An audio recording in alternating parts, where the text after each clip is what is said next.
Autant à Jésus na kati ya église, mais libanda boje triangle maçonnique. Autant comme Jésus na kati ya église, mais libanda boje ba simba mabe na kati ya église, balpeo. Mélange, comportement église à l'élo, et ça comme église il y a mélange et puis église à tolérance. On tolère tout. Ce que les apôtres ont refusé, ils ont toléré l'élo. Mais maman Betty, on va dire les couples pastoraux où tu vas. Voilà. Les couples, c'est ça le problème. Apôtre Nini Oyo a Silence Zamena Mosinaï. Apôtre Nini a tchaki photo de la carte église. Parce que nous sommes édifiés sur les enseignements des apôtres et des prophètes, Jésus-Christ lui-même comme étant la pierre angulaire. Si quoi maté ya le comme une église, pasteur aux photo na yo au tien la carte ya église. Makamoto aux ngo wapi. Voilà. Et puis l'église au monde, comme moi j'hésitais. Maté à des peuples, comme moi Dadi, comme moi Paï, comme moi il y a Bishop. Le nom de Mukolo église, Azali Banda. C'est comme Bishop Bitelamo. Nous sommes la carte ya l'église, tu as réuni la place en Zambie. Tala et Sika église à l'Océanie et comme il est là. C'est ça l'église à la Odyssée. Makambo nous sommes niba au monde en monté. Ngakutu, tikanga Dadi nanga. Pour la Dadi na okufa. Pour na papa na okufa, pour na paille na okufa. Ceux qui n'ont pas, ceux qui nous ont ça moi na biologique. Atika une église, il faut un appel. C'est ça le problème. Moi n'a pas un appel. Nous avons ici papa après yo, moi no bossi na makila. Yé muta au succéder. Et ça m'a bêté. Mais et là m'a bêté ça et comme royaume té. Sur le principe quand ce papa koufi patika moi naï. Te wa to pengui. Ce papa Koufi Atika moi si nae wa to pengui. Siko moi je ne comprends pas. Et Nzambe soit béni mon toi benga la première la deuxième personne à singulier. Aïssa Abraham, je rendrai ton nom grand. Je te ferai une source de bénédiction. Toutes les familles de la terre seront bénies en toi. Dieu n'appelle pas la deuxième personne à pluriel. Au ministère na biso. La vision est à Mutumoko. Là, la vision, c'est ma femme maintenant soutient ma vision. La prière, à côté de ma maman, à côté de ma orphelinat, elle soutient ma vision. Trois propositions. Achète l'or et prends par les faits. Prends la robe blanche ou les vêtements blancs pour couvrir sa nudité. Et prends les colliers pour guérir tes yeux. Donc, là, il y a un discernement pour ma mona. Aussi longtemps, ils ont voté. Hein? Naba kisi o ba deko ba simbi moyeba mona ezate biso ni batwa libanda to bondela pona bango so baza nzambe ba obima l'église wana bo yesika vérité za pona batenga na ngani na vrai samesnes abatu nana cadre oyo no yamba kinchesa mobimba te et siko samba si tu veux que ton pasteur azala le vrai bondela nzambe.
Bienvenue dans ce nouveau numéro de votre émission préférée, News de Kin, avec moi Betty Massengou sur Libanga TV. Bienvenue dans le Seigneur, partout où vous êtes, partout où vous nous suivez, je vous salue au nom du Seigneur Jésus-Christ et merci pour l'attention particulière, merci pour la confiance que vous me faites Et moi, Betty Massengou, je suis là rien que pour vous faire un bon travail.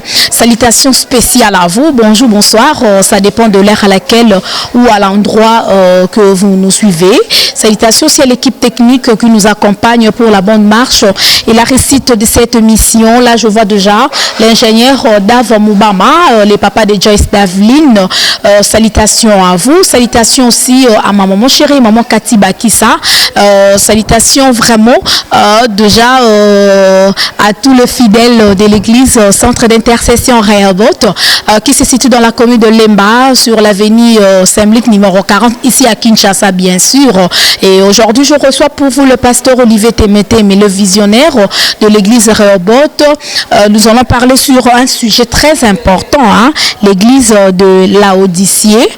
Pour lelo balobi mbutumbutu koti trop na église na biso ya lelo balobi tozoe bate tokende wapi tosuka wapi. En tout cas nous allons parler plus makambo etali église ya Laodicée, église ya Philadelphie to mekana koyeba parce que l'homme de Dieu est vraiment mieux placé à mekampe ko éclaircir biso par rapport ya makambo eza koleka na kati ya ba église et puis na ndenge ba pasteur rebelé bazo sala musala ya nzambe mingi bazo sala yango comme il se doit. Alors pourquoi vous allons savoir dans cette belle émission News Dekin avec moi Betty Massengou sur Libanga TV.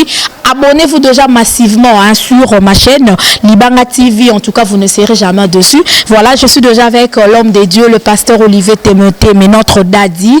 Bonjour, pasteur. Oui, bonjour, maman Betty. Bonjour. Voilà. Bonne santé, bonne moussala nzambe. Ah oui, santé, ça va par la grâce de Dieu. Et l'œuvre de Dieu s'avance. Et c'est bien. En tout cas, merci beaucoup. Alors, au peuple de Dieu Zolandayo, à chaque fois que tu as une émission, mingi ba sepela kana intervention na yo et belé pe ba benga kayo o ba pesa ka ba sujet na bango o bonde la pona bango to za vraiment ba témoignage ya ebelé na bandeko baza libanda mboka le lengi nzambe na yo so salela bango. En tout cas, to pesi matondo mingi na nzambe un mot d'abord na bango avant to kota na ba un sujet na biso ya lelo. Na lingi bango mingi nzamba za bon moi ici. Tu vas bon salater, Jésus revient bientôt. Merci. Voilà. Pourquoi pasteur le bagage Jésus revient bientôt? Et c'est comme si bangi ça rappelle bateau. Non, c'est pour dire que trop t'es à Nyonso. On peut poser la délivrance, on peut poser la bénédiction, mais message de Nyonso faut que ça bateau qu'il soit sur lobby. Donc wana ezelo mo maranatha. Donc Jésus revient bientôt. Il faut église to ye bango za promesse au Christ à tikela biso qui a comme une place alors j'habite pour to kende. Donc une église, un pasteur, faut se bandiner à tout moment. Jésus revient bientôt. Voilà. Jésus revient bientôt. Et bani jour T, et bani RT, et bani date T. Il y a tout ce monde là bateau et belé le pasteur Olivier Temete. Il faut qu'on se le dise. Mingi ya ba chrétien tellement ba yo kaka komba bientôt on a belé ba commencer là n'importe quoi parce que babi Jésus aloba revient bientôt. Il va revenir bientôt mais Jésus revient bientôt on tire là ya kate. Tout le monde a mis ba sign na nzambe belé le na ba église na bango tout moni le lenge bazo te ya. Donc bazo l'accès sous bateau vraiment te que Christ azozonga. Oui, et ça les bons de mounene. Au moni surtout tangi na 2 Thessaloniciens chapitre 2 on a verset 1 tina ba 5 6 7. Il y a courant ma prophète et ma docteur, bah nous c'est que Jésus Christ a lobby. Ne Paul ça bango bi oui. Jésus revient mais il avait des signes. On appelle ça qui. Abi d'abord tout le monde a apostasie. L'abandon de la foi et l'iniquité sera accrue. Donc l'ipengui et il y a la carte église et puis na mokili tout le monde a masumu sanini et mata. Alors Jésus a passé biso ba signe de son avènement. Hein que avant naya Matthieu 24 il y a des signes pour l'église, il y a les signes pour Israël et aussi les signes pour les nations. Luc chapitre 21 également aussi. Donc évite tout le monde le signe de Jésus a passé qui Jésus qui s'ami.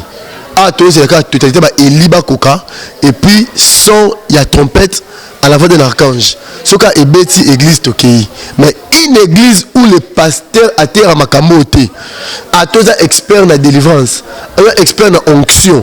Ce côté de makamote, papa, aux agir malamte. Église malamte. Un bon pasteur, une bonne église doit prêcher le royaume de Dieu dans ta. Merci. En tout cas, merci beaucoup, c'est bien répondu, l'homme de Dieu. Mais avant de côté il y a un sujet sur l'église, il y a Laodicée. Mais quand on explique ou définition il y a l'église, il y a Laodicée, il y a Laodicée. Laodicée d'abord, surtout qu'il y a une histoire. Tu comprends que Laodice a roi reine, hein? Le roi moi si roi. Et plus tard le roi a eu sa ville comme ya moi sinaï. Mais le mot Laodicée veut dire pouvoir au peuple. C'est comme la démocratie. Donc ça veut dire que les droits du peuple, la volonté du peuple. Et c'est une église où pasteur, bon ça volonté du peuple. Donc nous allons faire ce que le peuple veut. Voilà la première définition. Et deuxième définition de la Odyssée, ici, ils ont Apocalypse chapitre 2, verset 14 à 22. Quelque part, on dit, je suis riche, je n'ai besoin de rien. C'est ça la Odyssée. Donc, naza motoambongo, na la posa motuté. Et puis, tout est le net biso awa. Au moins que sa richesse, na bon zambe, ils ont la même diapason. Ils ont les bons mounene. Au moins l'église batoni kitoko, mais les bandes bâti la signe maçonnique. C'est pour dire aux gens quoi? Nous avons l'argent, on a construit les beaux bâtiments et nous voulons carrosse, nous voyageons dans le monde partout, dans la mbongo. Donc, et puis, tu as ma visibilité. Tu as la moutoukananga, tu as l'avion, tu as un avion, à cause de la voiture, à cause de la nyonso, et la qui s'est mbongoté. Mais Nathan Otoza, ils attendent l'église à la Odyssée. Ils attendent l'église à confusion. Ils attendent au bateau, bateau kanisa le quoi, bon zambé zambongo. Hein? Moutaro aussi ma magie, à cause de l'occultisme, au moins tu as ma pambola, au moins tu as la tarabien, au moins tu as la villa. Au moins tu as la jeep, au moins tu as la pote dans l'unité Kazana Nzambé. Ce n'est pas ça seulement. Ma bêtise, Dieu béni. La Bible déclare, des riches qu'il était, il s'est fait pauvre pour nous enrichir. Dieu enrichit. Mais richesse, il a qui c'est bon Nzambé. Mais dans l'église à la Odyssée, on voit, comparer richesse à bon Nzambé. Et cette église, on a tombé les richesses qui est bon Nzambé. Nous avons l'argent. On n'a rien. Et c'est une église où on fait d'abord la volonté du peuple. On fait d'abord les droits du peuple. On fait d'abord ce que le peuple veut. Et deuxièmement, c'est une église où tout est centralisé la richesse. Je suis riche, ne me dis rien. Donc, si tu es pasteur aujourd'hui, au Tongité, au Zalajipté, au Anavilaté, au Pasteurté. Bon, petit pasteur. Une fois qu'un homme de Dieu a tongi, a subi villa, a roulé carrosse, mais a commis grand, a tabadé ministère, batata bana mboka, tout ça va lui souhaiter. Directement à Monique Yena Kokipo, Bonzambe na ene mbongo. Yango bi besoin la biso l'Apocalypse. Je suis riche, je n'ai besoin de rien. Au moins, nous devons l'église, nous sommes là, nous devons attaquer cultiste. A Bali basimi, Bali basimi satu, kolobele le oté. Si tu dis papa tika polygamie en sani à Okima. Maintenant, pasteur, nous sommes pris en otage. Tout le monde taillé liloba sur mesure ya bateau. Maman on a qui n'ranguanzu après ça a dit me belé. Mais maman on peut abîmer la jeune garçon. Si tu dis que tu es impliqué dans l'église, maman on s'en est à Okinde. Papa on a eu un bon à l'état. Mais le roi appelle ça à 10 pasteur à $10,000. Dans le thé à Moïbité. Pour moi, nous avons $1,000 chaque année, chaque mois, exacté. Maintenant, l'église a l'élo dans le monde. Ils ont le même comportement, l'église à la Odyssée. Où Batoubazo taillé le banzambé, c'est le bandimi. Où Batoubazo richesse, la commission de bonzambé. Voilà un peu la Odyssée et le lingo de Bangoan. En tout cas, merci beaucoup, Pasteur Olivier Temeté, mais en tout cas, que Dieu vous bénisse abondamment. Ah, donc, c'était la définition de l'église de la Odyssée. Ah, donc, Moussa Nanzam vraiment a expliqué très très bien. Je crois que nous devons comprendre de quoi nous parlons aujourd'hui. Hein. Surtout, mais j'aimerais bien l'homme de Dieu, mais quand même expliquer quel est le rapport entre l'église de la Odyssée et l'église d'aujourd'hui. Merci. Tu le toujours que quand dans Apocalypse chapitre 1 verset 11, Nzambe azo dit sa Jean, aux églises on a 7 églises d'Asie. Et bandi Éphèse, tina la Odyssée. Amen. Donc tout le monde que chaque église a un comportement. Il y avait aussi un ange. La Bible dit, il y avait aussi un ange au Azakina, chaque église. Maintenant, 7e église, c'est la Odyssée. Et ça dernier. Donc les 7 H d'église, c'est l'église à les 7 chandeliers. Amen. Les 7 H de l'église, c'est l'église et c'est l'image ou le type des 7 filles de Jéthro. Mais tout le monde que parmi les 7 filles à Jéthro, Moïse Abalaka, Sephora. Sephora de Aza église à Philadelphie. Une église sans reproche. Je crois toujours souvent après. Alors, église, il y a 7e, il y a temps de la fin. Tant au Toza. Il y a église à la Odyssée. Tout le monde d'abord, reproche dans ma classe, il y a ni chaud et ni froide. C'est une église tiède. Alors, tout le monde peut l'église à l'élo. Ni chaud, ni froide. Pasteur à côté cabal juif, ensemble la peine Zambé. Baman Kiono, l'église à l'élo. Donc au moins Moutou, ensemble la Zambé, azapela ba escroquerie. Donc c'est vraiment le comportement. Quand ba pasteur très bandimi à l'élo. Bisoka autre totoni église dimanche. Samedi dans la boîte. Tout ça un concert et un musicien mon robot. Yebi wana otangi kombo no yebi. Donc to quel concert samedi. Quand biso tu concert, maman, qui est na boîte de nuit moko, bengata moi ça nous montre l'église, on peut se dire ensemble là. Donc les autres on s'appelle au salut bato ensemble là déjà. C'est ça église à la Odyssée. Que ensemble les gens munoko, les gens monter maté. Donc mutoza ni chaud ni froide. Donc c'est ça le comportement, il y a église, il y a la Odyssée. Et c'était aussi une église oyo bato bazwa ki mbongo, batomboli yango. C'est le même comportement et ça dans église ya lelo. Mais attention, Christ a dit le babi, tu te dis que tu es riche. Moi je te dis, tu es pauvre. Tu es misérable. Tu es ni. Amen. Donc, et puis Christ a dit, il a proposé 3 solutions. Oh, l'église a les athées. Amen. Et là, les bossos, achète chez moi l'or éprouvé par les faits. Deuxième habit, soma vêtements blancs pour aux hypanidité. Et troisièmement, tu as collé na misu. Maman, puis moi de m'expliquer le coup. C'était une église, mais c'est une mbongo, mais c'est prouvé na mototé. C'est prouvé. Donc l'or, Jésus a dit le babi, ce qui n'a que tongami na paille, et tongami na bois, et tongami na or. Son moto peli, paille et zika, bois et zika, mais or et sani et etika là. Un bon chrétien, il faut être éprouvé par les faits. Mais dans la Odyssée, les gens n'aiment pas les preuves. Moutonga a Sambeli, l'on ne pas saigner. A PCPK Lilo. Son dame au sali M au PCT, à quelle magie. À quelle ma société secrète. Puisque c'était une église où les gens avaient l'or. Mais ce n'était pas l'or éprouvé par les faits. Il y a moi Jésus de Babi, Boya et Pananga, je vous donne l'or éprouvé par les faits. Deuxièmement, c'était une église où Batou, Bazaki, c'était le péché. Vous voyez que moi, on a de 0 à 5 ans, alors que la nudité n'est sonité. Donc, quand Babi que Moutazaki, c'est-à-dire que Batou, Banou, que la solution est sonité. C'est ce qui se passe aujourd'hui.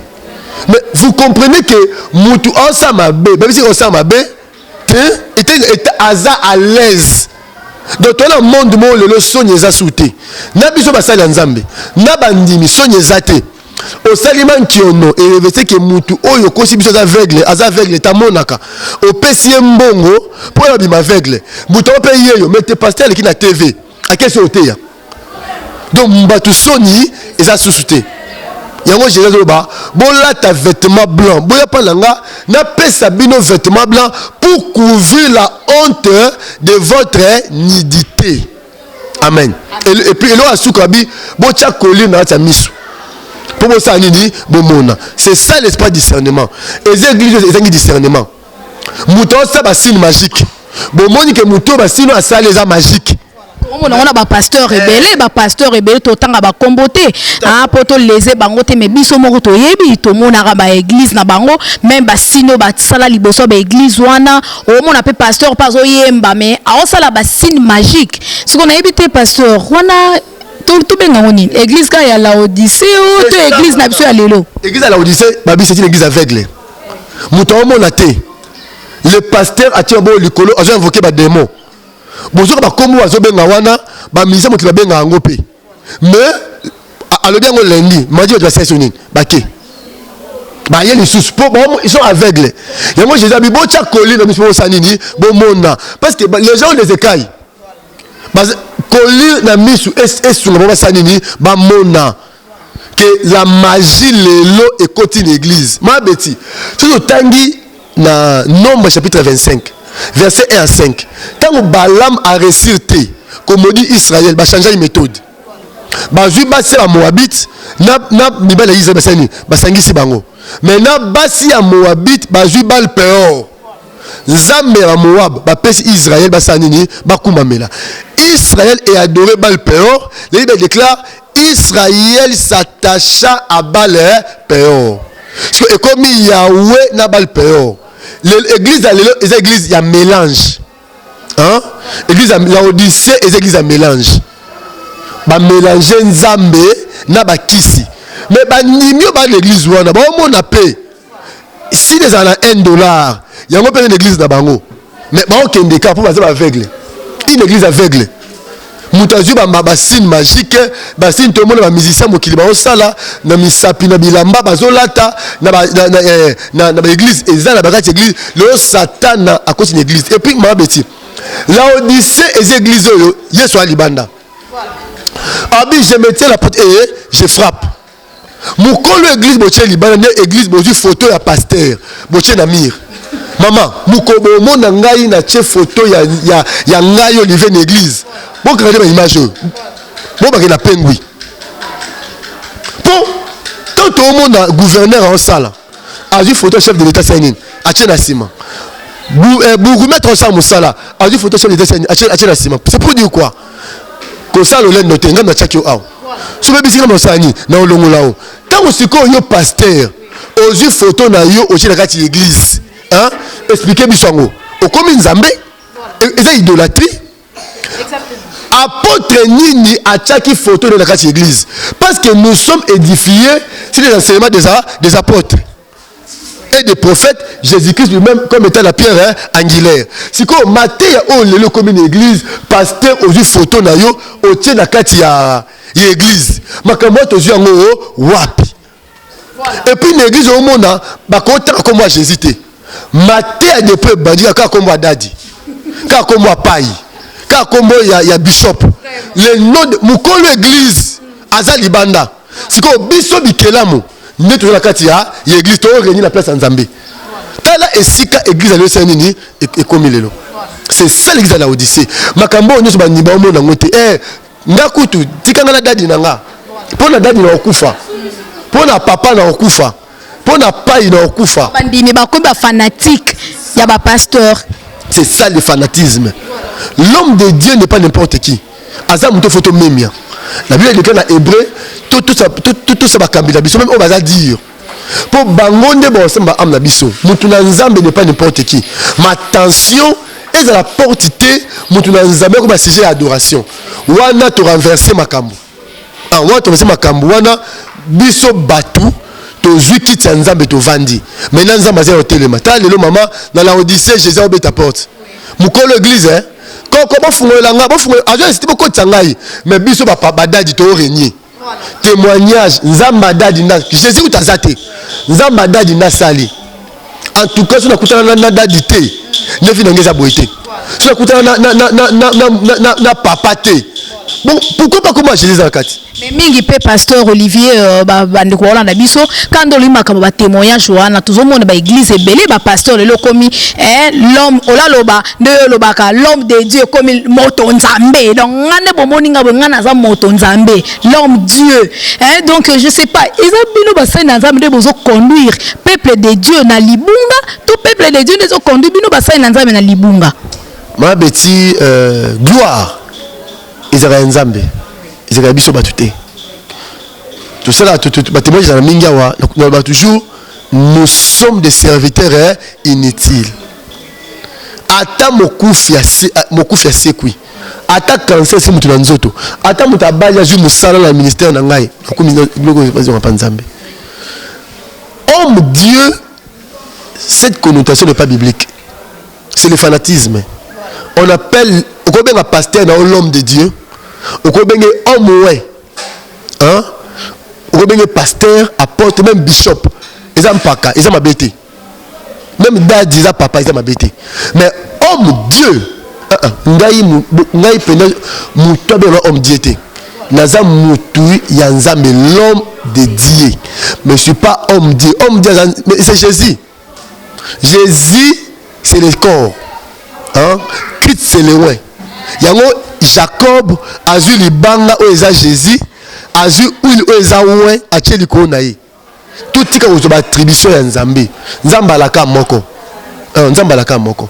Donc ezate biso tout mo appelle ça Nzambe, ezambi ça l'église à la Odyssée. To comme makamote, to comme moité. Hein? Jean comme le prophète, il a parlé ça, Apocalypse chapitre 2 verset 14 à 20. Maman nous faisait ça mon église à l'élo. Il y a mot ça et la Bible noir sur blanc. Voilà. Merci maman. Merci beaucoup pasteur Olivier, mais dans chaque église il y a toujours un comportement. Je sais pas, est-ce que vous pouvez expliquer biso quel est le comportement où ils ont dans l'église il y a la Odyssée, dans l'église na biso à l'élo? Oui. Alors quand tu es maman, au moment ce que dit dans la première église, église Éphèse, une église apostolique. Les apôtres ont commencé, fait bandio tambola. Et yeti dans la Odyssée, tout le monde a que moto o ekitaki na l'église primitive, il y a un tamboli. Ce que ton moto wana eye na église il y a la Odyssée et quitter Éphèse et tamboliti dans la Odyssée. Oh maman, mai peut comme tiède. Fais un homme moto. Moi, tu sais, les amis, moto, c'est un Mali, il y a Mali. Parce que tant moto est commis dans l'église à la Odyssée, moi, Mali, c'est un et Sangani. Il est commis tiède. Donc, c'est une église où il y a la tièdère. Il y a ni chaud, ni froid. Il y a un ambassadeur ni à Sandy. Il y a un bateau, qui tout le monde a régné, maman. Dans 5 ans, il y a un bateau. Parce que, comme bateau, il y a un sakana, il y a un Yesu. Et Nzambe c'est quoi on obéit à tout mususu. Pourquoi? Parce que basangisi Nzambe na biloko bal peur. Bozu Yesu na ba peur sanini bosangisi bango. Autant à Jésus na kati ya église, mais libanda boje triangle maçonnique. Autant comme Jésus na kati ya église, mais libanda boje ba simba mabe na kati ya église, bal peur. Mélange comportement église à l'élo, et ça comme église il y a mélange et puis église à tolérance. On tolère tout. Ce que les apôtres ont refusé, ils ont toléré les lots. Mais, maman Betty, on va venir les couples pastoraux, où tu vas? Voilà. Les couples, c'est ça le problème. Apôtre Nini Oyo, à Silence Zamena Mosinaï.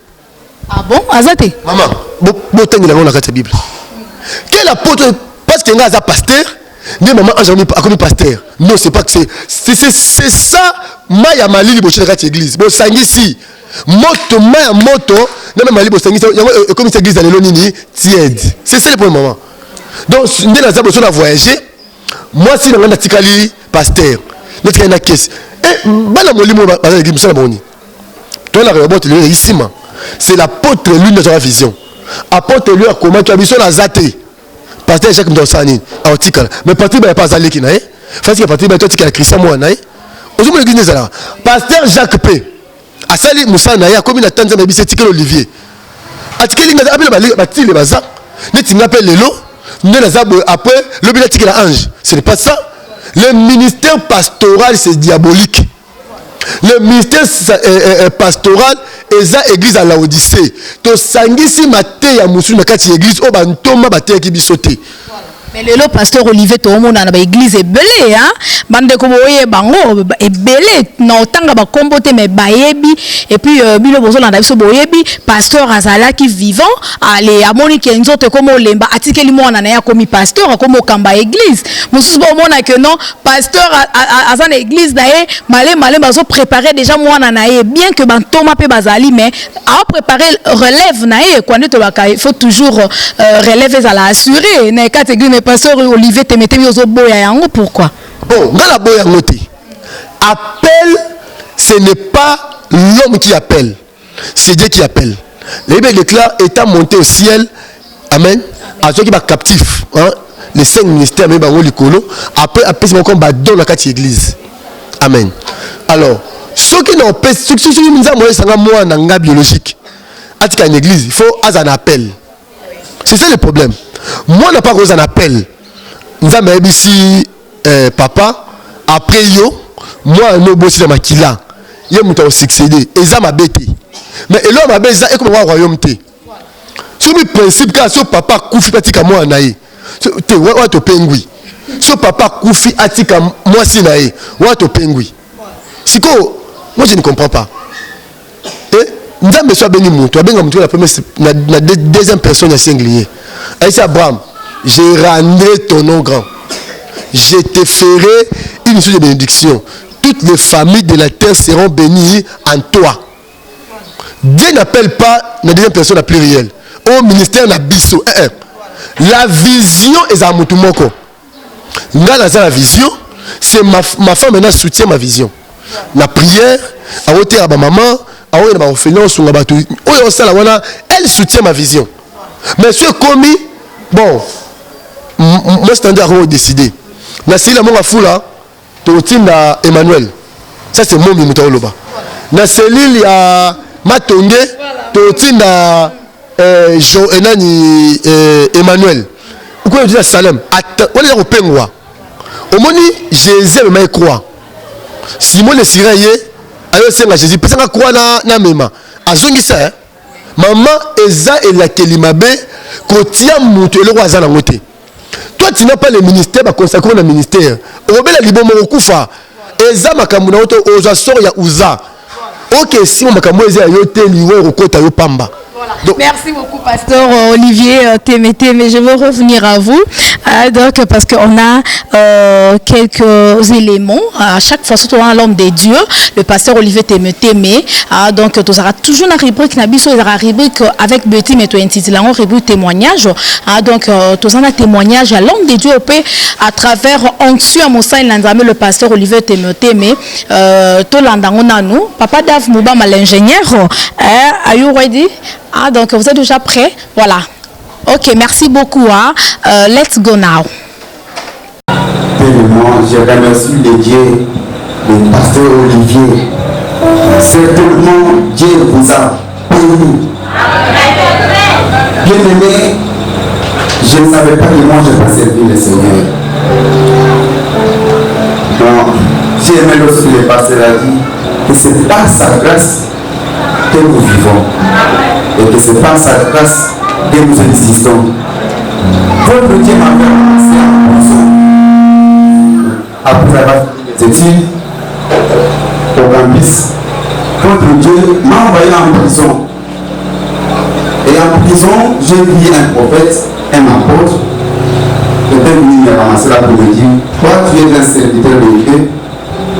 Si tu es venu ici en prison, c'est pas par rapport à ce que tu penses, mais c'est ma parole. Mon nom est Dieu. L'homme de Dieu, je vous bénis vraiment. Je suis béni de bénir ta voix. Je suis béni de bénir ta voix. Et ma vie a changé parce que j'ai rencontré le Seigneur. Que Dieu vous bénisse. Merci beaucoup, hein, l'ingénieur Dave Moubama. Nous sommes de retour avec l'homme des dieux, le pasteur Olivier Témété, mais le titulaire, le visionnaire de l'église Rehoboth.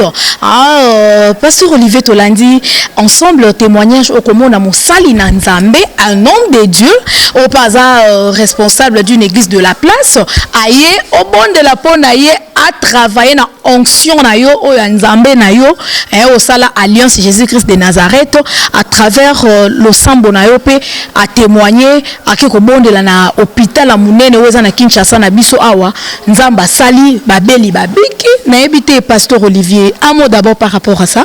Oui. Merci bani témoignage. Cet homme de Dieu azena ndako ya monga fula. On peut ngabe loté. Nous avons médité, on préparé culte il y a pourquoi directement na monya koti na ndako ya nzambe a ebisie na bonde la pona ye comme ça akebonde pour la bateau. La prière pour naye akei abonné pour la bateau. Babiki na mama yemo bateau mi balé babiki na sa dirigeant à la gonie à comment babiki ba tamboli bakei. Donc c'est là makamon nzambe au sala. L'onction est transmissible. Si tu obéis à une onction, cette onction là t'obéira aussi. Si tu crois à une onction, cette onction là est un peu bolam. Il y a un bateau ceux qui osent l'église moko et qui on dit ma pasteur T bima l'église wana. Le miracle est d'abord confiance. Quand tu acceptes vision na mission onction y a un homme de Dieu, tu auras aussi des merveilles de son onction. Même moi, il y a des hommes de Dieu, des pères, hein, dans mon canabiso, dans le temps à comboter, basé belé en séance, c'est pas la mingi. J'aime leur onction, na kenda activité na bango, et moi zazo teya, nazo sepela, ça fait du bien. En tout cas, moi beti, le couteau m'a bé Congo, tout ça la basali nzambe. Basali nzambe, o ba yebi mo boko, ba yebi doctrine, maman nzambe. Et pour nous, sauf des modèles. Alors voilà, en tout cas, acte Islamique, c'est Dieu. Va chez mon serviteur, abonne la ponayo, ok, bon, aïe, on passe, qu'on gagne la paix, c'est bon. Et j'avais quelque chose d'appelé ça bizarre, fouta transport, bikisa babeli, ngata la zuité, mais moi on a transport et sur la babeli basanini babika. Et on a bika mosama qui le coup maison pas nani yanzambe. En tout cas, merci beaucoup, que la gloire soit rendue à l'Éternel, de Tolbaka, to God be the glory.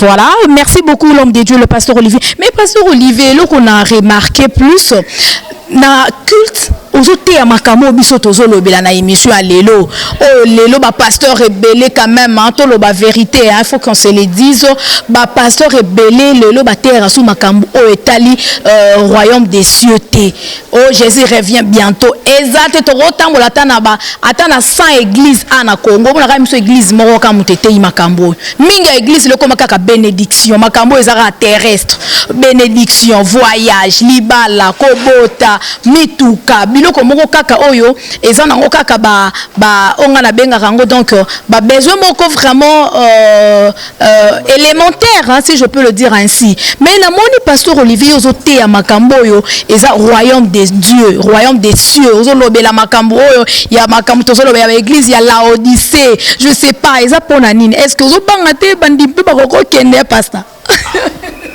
mais ce mondina kimi mpo ate bokonzali koza mondina Yesu te titi comme rabote batu bokonzali kolo que Jésus azoya batu baolela mais ngala sekaka et puis ça la nga passe église hein, il faut biso basali ya nzambe to pesa batu goût ya okuta na nzambe dans une église si bazote ya bokonzali kolo te ezekisa malamu te mutu akoke li felo avec des prières exaucées mutu ba okeli felo à délivrer.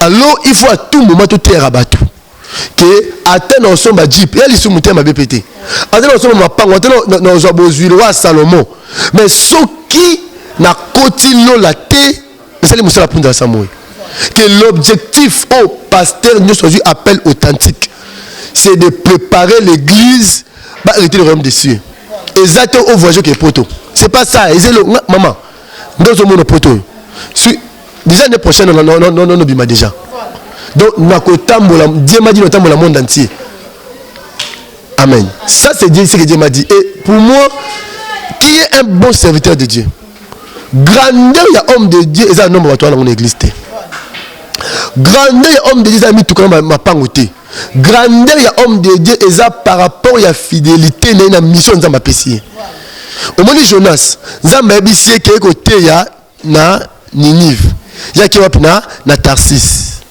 et fidélité à mission amen si on Zamba bisie terre repentance tu as repentance. Na matière repentance, nous avons pas moloan. Mais belé le batera ngote pasteur Olivier parce que ayebi que nana partenaire na moboé pasteur Olivier ayebi que le roi basimi balé a fouté la raonda ku ozana une belle maison ye muto a loja yo a sombela au jeep alors pasteur yo oté manager oté ke no tika infidélité tika ekobo tika polygamie et bela basana nzambe lelo bazoté yangote na ebité bazo ça la kaka o etali donc libumuna bango si je peux le dire. Voilà, nous avons toujours pasteur Olivier Temete mais mingi pe ya ba pasteur rebelle ba ça nza mais mingi ya biso ya Congo mingi pe ba réussir na libala te belo mona azaki divorcer à se remarier lisous parce que mon ça nza ba bon est-ce que à côté ya mondimo azana basimi ba loto mondimo alinga divorcer. Bon, d'abord on me dit qu'il y a une question de divorce. C'est une question qui coûte beaucoup d'encre. Hein? Voilà. Le divorce est comme ça, c'est si seulement si ta femme a tombé dans l'infidélité. Alors, il y a l'infidélité physique et l'infidélité spirituelle. L'infidélité physique, c'est moi si nangai a sali kobo. Ngai pasteur, ce monde dit moi si na sali kobo et pas nangai rosa pasteur. Et là, il bosse en tant qu'homme de Dieu, na aussi na mobile limbisa moi si nae. Tout dépend de l'homme. Ah bon? Ah, si mon bal lui a boy ko limbi sa mosa bengani ya sumu ki pété. Hein? Donc à sali ma bêté. Moi c'est comme faire ça ni ba bengani. C'est quoi spirituellement ça sur moi si aké na occultisme. Autre bien qui ndumba molimo. Ah, infidélité spirituelle. Mais là tu moi c'est côté qui singa oh non pasteur, yara pe ko so linginga trop ta loge. Donc boya moi si wana. Pour entre les royaumes de le mariage tu privilégier les royaumes ici. Alors, si le pasteur au boy moi si na yo na makambo to lebité. En tout cas, ils allaient soumettre la mission en Zambie. Au gros bas la sauté. Mais au bas de rebond ça là, ngaza na jisté. Et tel bon nani dans Zambie. Alors. En tout cas, c'est bien répondu. Mais pasteur Olivier Temete, quelles sont les différences entre église et Laodicée et Philadelphie? Merci. Philadelphie, c'était une église sans reproche. Maintenant, Laodicée est une église sans éloge. Il y a commis ça. Mais moi, je connais un pasteur à l'église na Barumu, l'ingénieur Dave Moubama et Biango. Comme église na Epenza, église Laodicée. Bon, Italie dans Zambé, Aebi Yemuna Yoka Nzambé, Ngaza na Jisté. Mais les deux églises, Laodicée c'est Sephora. Pardon, Laodicée c'était Nini Philadelphie. Philadelphie c'est Sephora, c'est une église sans reproche. Azamwa si Oyo, Yesu Ayozwa, hein, une église sans tache. Et puis Azamwa si on a purifié dans la œuvre n'a été. On a purifié par la grâce, par le sang de Jésus. Amen. On a sans reproche au Jésus Ayozwa. Ok, présenter ces images, il y a Eliezer et Rebecca. Amen. Donc Rebecca, Azaka type, il y a Sephora. Eliezer a présenté Isaac Moissi. Après, Isaac a Moissi a connu la tante de Sarah. La tante de Sarah, c'est la tante d'Abraham. Donc, Bishop est au coup de Jésus dans les airs. Après, Jésus a il va nous présenter et pas un Zambé. Voilà, donc c'est un peu ça. Donc l'église à Philadelphie, c'est une bonne église. Église où Jésus, c'est une église sans reproche. L'église où Jésus est sanini, maintenant l'église à Laodicée, l'église à Mabé, ni chaud ni froid, ni riche, Jésus à Libanda, Jésus a commis cette église en élo monté. Après son cas de reproche, basé dans l'éloge monté. Mais dans Laodicée, tout le monde va éloge et puis ils ont un reproche monté.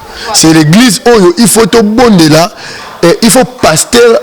À ça la nyoso à même église une église Philadelphie. Merci beaucoup. Merci beaucoup l'homme de Dieu, c'est bien expliqué. Je crois que Ndeko Bazola Ndabiso va comprendre très bien. Mais pour se séparer, je sais pas l'homme de Dieu pour la bande de Konyos Bazola Ndabiso au bazana kata ba église wana. Ozo samba na église pasteur déjà kota na éloge. Pasteur Asimba Kisi. Azote ya o Jésus Bible tomboli menacé à Bible déjà ata ba bikila kila na e. Mais bandimi bazoya ba miracle peut salema na église wana. Tozo mona yango na misu na biso. Pasteur Olivier Temete olobini na bandimia modèle wana o lelo ba komisa ba dadi na première position le ba komisa Jésus Christ na première position et puis o lelo couple pastoral nde koma et donc numéro 1 à 4 à église. Un mot par rapport à ça et puis poto kabwana na émission à lelo o mekolo bani na basali na nzambe wana o lelo ba te Jésus na libanda o le ba kotisa na 4 ba te Jésus libanda ya porte. Merci. Il a liboso le Congolais ma ben naeza Congolais le originalité te Congolais kopiaka elo moninga osala bando mingi pe ba sali bloko za ignorance musu peza na mema epa na nga o mone pa moninga elo ba tuba aussi makisi yango wana la Laodicée richesse égale bonzambe yango ba pasteur mingi ba kenda aussi makisi po na richesse. C'est ça le problème. Alors, bandimbaza kuna mingi, et là on sait bango, va développer ce discernement. Jésus dans la Odyssée a trois propositions. Achète l'or et prends par les faits. Prends la robe blanche ou le vêtement blanc pour couvrir sa nudité et prends les colliers pour guérir tes yeux. Donc là, il y a discernement pour bamona. Aussi longtemps baza envoûté. Hein? Na ba kisi o ba ndeko ba simbi mo ba mona ezate biso ni bato libanda to bondela pona bango so baza nzambe ba obima l'église wana bo yesika vérité za pona ba tenga na ngani na vrai samesnes abatu na cadre oyo no yamba kinchesa mobimba te et si ko samba si tu veux que ton pasteur azala le vrai bondela nzambe bondela nzambe za dans le faux bima so dans le faux bima puisque le royaume des cieux bokonza likolo mamele kinyos pasteur robonza pona yo osombi ndaku ozui jeep okomi likonza famille et bon so kate bokonza likolo qu'est-ce qui servira-t-il à un homme hein de gagner tout ce monde si près de son âme et là il y a chose âme mutu ezala sauvé et le penze de kinyoso yango wana o etikanyos zo matabisi donc nkolo sunga biso église à lelo penza en tout cas tozala na chaleur. Puis à la Pentecôte, il y avait une église chaude. Pour battre, moto kitaki. Mais moto ne tambole comme dans la Odyssée, parce que même à l'île Bassanini, bakoti ici et memi tiéder. Dans l'église, il y a tant de ça, l'église ni chaude ni froide. Voilà.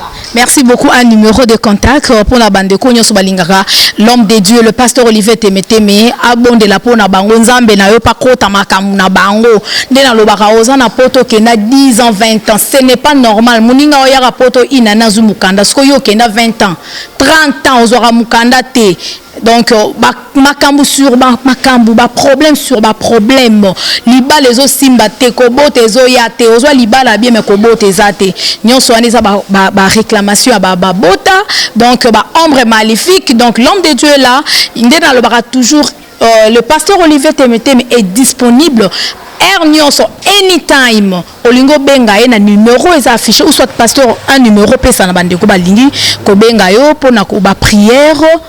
Oui, 00243 9 98 72 66 23 00243 9 98 72 66 23 et un numéro WhatsApp so bengi en tout cas to solo là se poser là commentaire ou te partager nous avons meilleur té nous connaissons en partie to respecter à peine au muninga pa yebi pour te évoluer kolo apamobilo comme à mon épouse maman Ansakou que Dieu bénisse maman Véro na Suisse Zambé apamolo grande sœur propre nzapambola bienvenue Mutambula la Suisse Junior Shongania que Dieu vous bénisse Zambé apambola Didier Temeteme na Grenoble ya Gabi Tobanga vraiment nzapambola bino Kati Temeteme papa Celio Seda je vous aime beaucoup que Dieu vous bénisse puis to bosani pété maman Brenda papa Yves Elvin na bébé na États-Unis que Dieu vous bénisse merci. En tout cas, merci beaucoup, pasteur Olivier Temeteme, merci beaucoup. Je reprends le numéro de notre invité, le pasteur Olivier 09 98 72 66 23. Donc prenez déjà un stylo avec un bout de papier, écrivez le numéro de notre pasteur, le pasteur Olivier Témétémé, 09 98 72 66 23. Donc au tenant code en Boranabissoa plus 243 9 98 72 66 23. Donc soko bengi Moussa Nzambe anytime akoyamba yo bokosolola na téléphone okoyebisa ye problème na yo et puis akobondela pona nzambe na ye akokota makambu na yo yo pokozwa solution na ba problème za kotungisa yo. Donc c'était là le pasteur Olivier Témété, mais nous avions parlé d'un sujet vraiment très important sur l'église de Laodicée. Je pense vous comprendre yo aux a vraiment intéressé na sujet na biso lelo. Obengi soit au commenter pe na émission Obengi pe l'homme de Dieu vraiment azawana disponible. Merci déjà l'ingénieur Dave Moubama, le papa de Joyce Davline. Salutations déjà à ma maman chérie maman Cathy Bakissa. Merci beaucoup déjà la famille Témété, surtout dans la émission Big maman Cathy Témété, maman Angèle Témété, frère Seda Témété, bolanda émission en tout cas merci na Kessera Makasi de bolanda Rabiso, beau commentaire vraiment ça me va droit au cœur, que Dieu vous bénisse. Merci beaucoup déjà et que Dieu bénisse aussi maman Jeannette Bakissa, maman Lekinanga la carte à Montréal, na papa Ali Punga, Claudia Bakissa. Merci beaucoup ma soeur. Ah, merci pour les colis baby en direct de London. Merci beaucoup à vous, que Dieu vous bénisse. Merci à Champion Kaime na Kenya, Blaise Kavaigo na Kenya, Bendicap, des gros bisous à vous. Des gros bisous aussi à la joie de Pichuna, na carte à France, l'hymne national. Donc merci beaucoup. Il y a Noël Kikiani, beau-frère na carte à Londres. Donc babi wana grand frère l'ingénieur Dave Moubama, maman Titi Kikiani, en tout cas Victoria, Elohé Firon. En tout cas, je vous aime beaucoup. De gros coucou à vous. Merci beaucoup. On se retrouve déjà à la prochaine. Bisous à maman Ange Témétémé, Église Rehoboth Mobimba, frère GFT Pacifique, album n'est déjà au Capi. Bientôt sur le marché des disques. Betima c'est mon manager. Trozané, l'émission prochaine Tobé Tamasolo et album au Capi. Bisous à maman France Mossini ainsi que papa Richard Mossini. Biwana Baza Baparé Nabiso. En tout cas, de gros coucou à vous tous et à la prochaine. Que Dieu vous bénisse. Bye.